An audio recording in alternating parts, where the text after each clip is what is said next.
Welcome back to exam juries. आज की इस वीडियो में हम कवर करने वाले हैं MCQs on chapter 20 winding up sections 270 to 303। I have launched the SEBI grade A legal test series. अगर आपको ज्वाइन करनी है then please check the new post. वहाँ पे मैंने आपको लिंक प्रोवाइड की है of the Google form along with the payment QR code. If you want to join you can. Also अगर आपको इस सेशन का PDF चाहिए then please do join our Telegram channel, जिसके लिंक मैं डिस्क्रिप्शन में प्रोवाइड कर दूंगी। And please do not forget to subscribe the channel so that you can receive more such updates. Now moving forward with question number 1।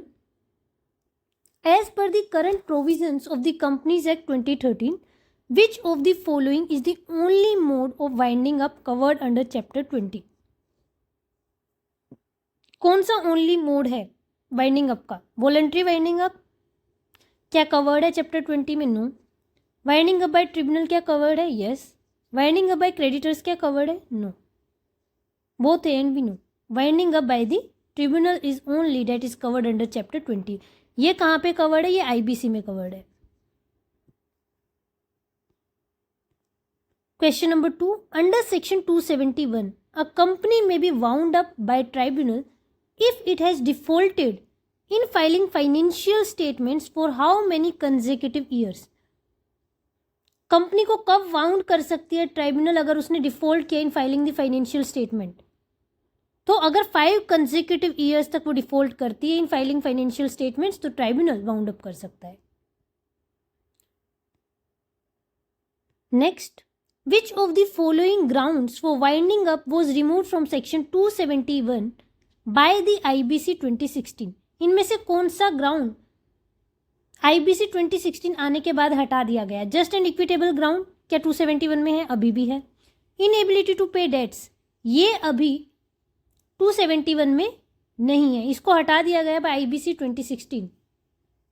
Default in filing returns है, fraudulent conduct अभी भी है।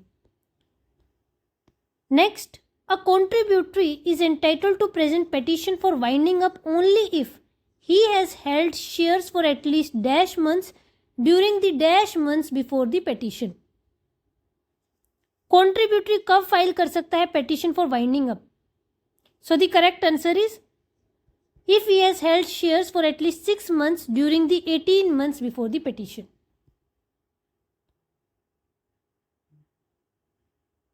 Question number 5. Under section 273, the tribunal must pass an order on the winding up petition within how many days from the date of presentation? Tribunal को petition present करने के कितने दिन के अंदर अंदर ऑर्डर देना पड़ता है winding up? A 30 days, B 60 days, C 90 days, D 120 days. So the correct answer is 90 days के अंदर अंदर। Next, who maintains the panel of professionals from which tribunal appoints the company liquidator? कौन maintain करता है panel of professionals जहां से company liquidator appoint किया जाता है? तो इसको करते हैं central government. Central government panel prepare करती है। Next, as per section 276 a company liquidator can be removed by the tribunal on which of the following grounds? Company liquidator किस ग्राउंड पे रिमूव किया जा सकता है? मिसकंडक्ट और फ्रॉड? यस। Professional incompetence? बिल्कुल। Conflict of interest? Yes. All of the above. So the correct answer will be all of the above. Next, after a winding up order is passed, any suit against the company can only proceed with the leave of A central government, be the tribunal, see the supreme court, D the official liquidator. So the correct answer is the tribunal यानी कि NCLT। Next, the company liquidator must submit a report to the tribunal within how many days from winding up order as per section 281? Company liquidator को कितने दिन के अंदर अंदर NCLT को report submit करनी होती है under section 281? A 30 days, B 45 days, C 60 days, D 90 days. So the correct answer is C 60 days.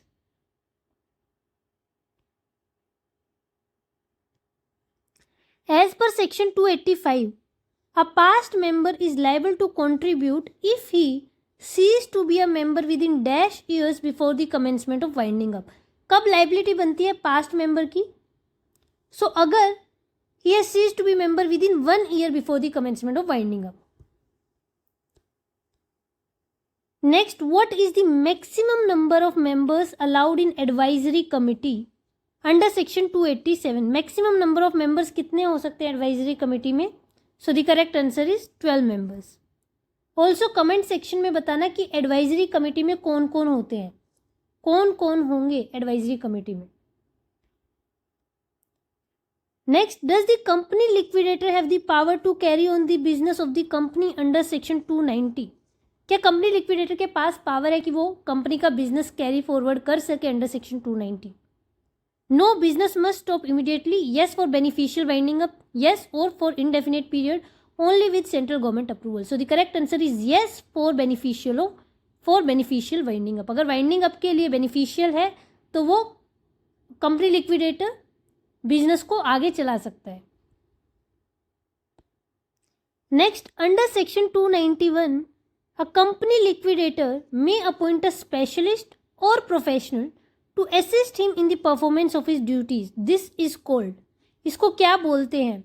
Legal representation, professional assistance, advisory delegation, outsourcing. इसको बोलते हैं professional assistance. Next, how many times a year the company liquidator present the account of receipts and payments for audit? साल में कितनी बार company liquidator submit करता है account of receipts and payments for auditing? तो 2 बार करता है साल में. Twice every year. किसको करता है? एनसीएलटी को करता है. एंड एनसीएलटी देन इसको ऑडिट कराती है.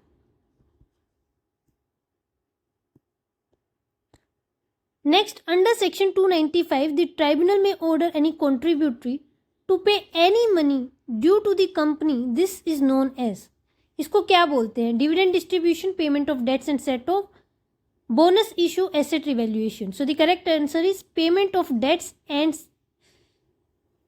set off.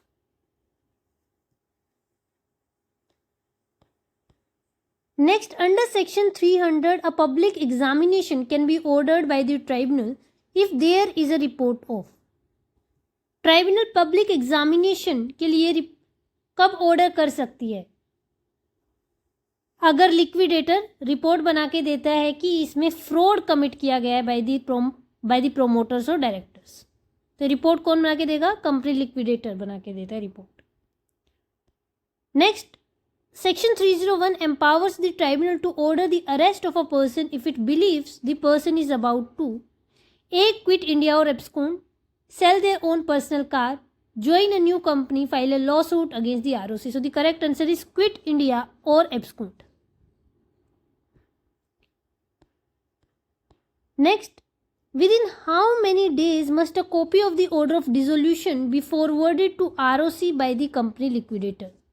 ऑर्डर के कितने दिन के अंदर अंदर ऑर्डर ऑफ डिसोल्यूशन आया? एनसीएलटी ने ऑर्डर ऑफ डिसोल्यूशन दिया. एनसीएलटी ने ऑर्डर ऑफ डिसोल्यूशन दिया. अब कंपनी लिक्विडेटर फाइल करेगा ये ऑर्डर ऑफ आरओसी और ये order of NCLT with ROC with in how many days? कितने दिन के अंदर अंदर करेगा? So it will do so with in 30 days. 30 दिन के अंदर अंदर फाइल करना होता है. अब आरओसी क्या करेगी? जो नेम है कंपनी का वो स्ट्राइक ऑफ कर देगी from its register and this will bring an end to company's legal status. Next, winding up is a dash process while dissolution is the dash of that process.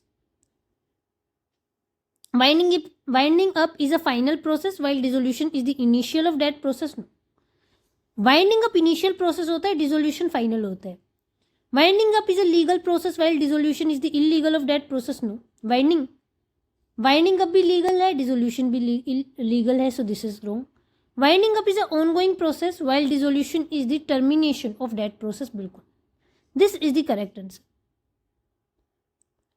Next, under section 280 the tribunal has the jurisdiction to entertain which of the following? Section 280 में NCLT की jurisdiction क्या है? किस चीज को entertain कर सकती है? एनी सूट बाय और against the company? Yes. Any claim against the company? Yes. Any question of priorities or law? Yes. All of the above. So the correct answer is all of the above. Next, as per section 284, the officers and directors are bound to cooperate with the liquidator. Failure to do so can lead to A. Imprisonment up to 6 months, B. Fine up to ₹50,000, C. Both A and B, D. None of the above. So the correct answer is both A and B.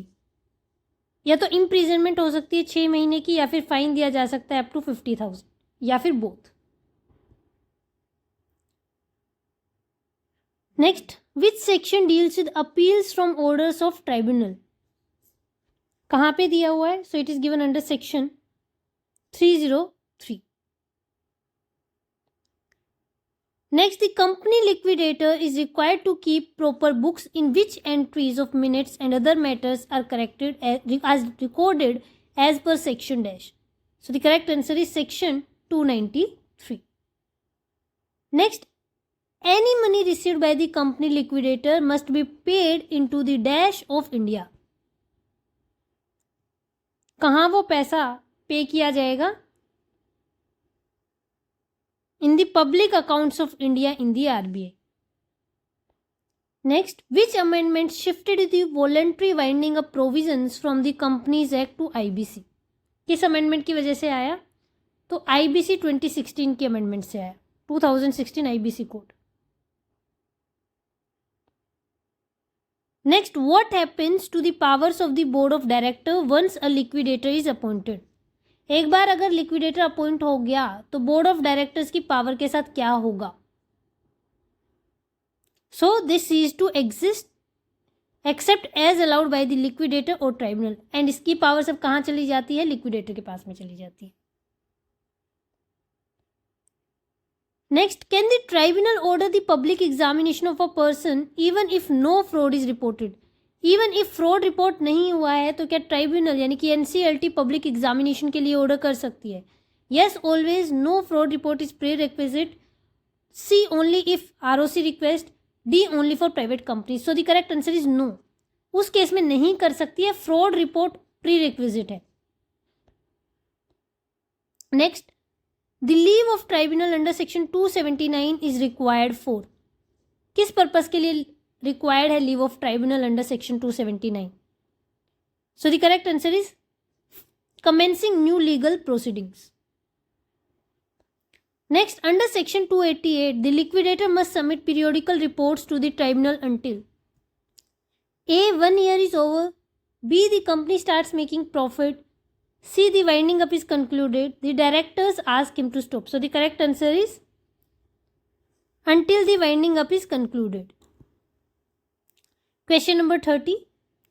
Which section deals with the power of tribunal to make calls on contributories? तो कौन सा section deal करता है? Section 296. So with this we have discussed all the important questions on chapter 20, sections 270 to 303. अगर आपने पिछली videos नहीं देखी है then please do check out the playlist on Companies Act 2013. Also, please do not forget to join our SEBI legal test series. इसमें आपको 10 test series मिलेगी and it will be starting from 7th. Daily, I'll be providing you on the Telegram channel एक test series जिसमें 70 objective questions होंगे and descriptive questions होंगे. आप descriptive questions जो हैं मेरे को उसके answers लिख के आप Telegram channel पे send कर सकते हैं by private message. And I'll be checking your answers and will let you know कि कहाँ क्या गलती आ रही है. It is just for ₹200. बहुत ज़्यादा अमाउंट नहीं है. I have kept it very nominal. आप अफोर्ड कर सकते हैं. 10 टेस्ट सीरीज़ है. That is only ₹20 per test series. Very affordable. Please do buy it. मैंने पोस्ट में भी लिंक डाल दी है. You can do it from there. या फिर आप टेलीग्राम ग्रुप ज्वाइन कर सकते हैं, वहाँ से भी आप पेमेंट कर सकते हैं. ऑल्सो अगर सेशन पसंद आया है then please do subscribe to the channel and do not forget to join our Telegram group. Thank you, have a nice day and all the best for your exams.